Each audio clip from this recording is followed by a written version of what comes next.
Vete con Dios, mi hijo. Vete con Dios, mi hijo. Allez avec bon Dieu, petite moi. Allez avec bon Dieu, petite moi. Te amo mucho. Te amo mucho. Moi reme en pile. Moi reme en pile. Salúdame a tus padres, por favor. Salúdame a tus padres, por favor. Saluez parents yo pour moi, s'il vous plaît. Saluez parents yo pour moi, s'il vous plaît.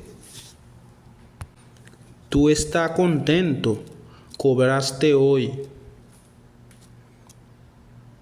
Tú estás contento, cobraste hoy. Ou content, ou touché jeudi.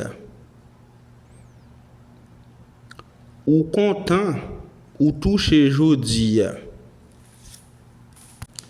Yo cobré, ¿verdad?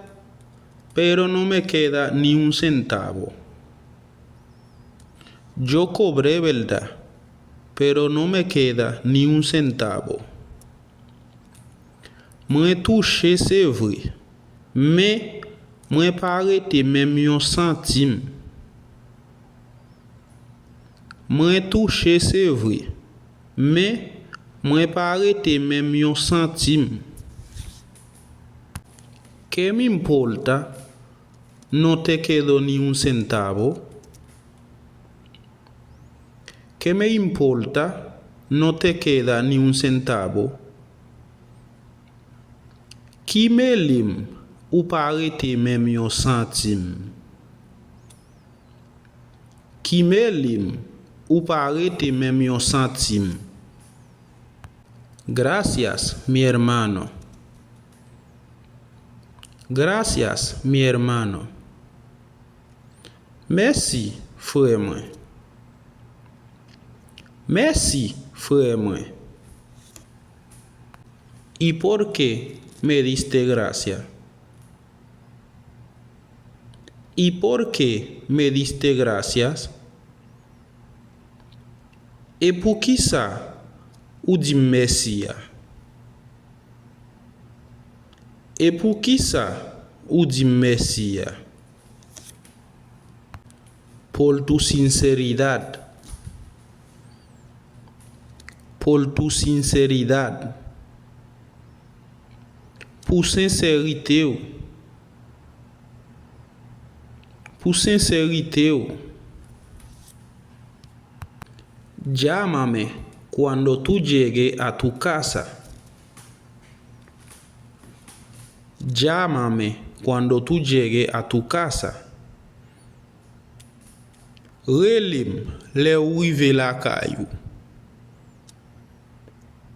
Relim le ouive la caillou. Llegaste bien. Llegaste bien. Ou t'es arrivé bien?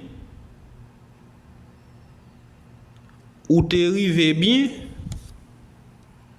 Sí, gracias a Dios, estoy llegando ahora mismo. Sí, gracias a Dios, estoy llegando ahora mismo. Oui, merci bon Dieu. Moi à peine arrivé là. Oui, merci bon Dieu. Moi à peine arrivé là. Qué bueno, me alegro mucho que llegaste bien. Qué bueno, me alegro mucho que llegaste bien. C'est bien ça. Moi content d'être que vous arrivez bien. C'est bien ça. Moi content d'être que vous arrivez bien. Así que mi gente, Si te has gustado el video, te pido a que suscribes al canal, deja un comentario y comparte el video y dale me gusta. Et bien, comme ça, mon moyen, si nous te aimé vidéo, m'a demandé nous abonner avec channel là, partager vidéo, quitter un commentaire et puis j'aime vidéo à tout. N'a rencontré dans l'autre prochaine vidéo.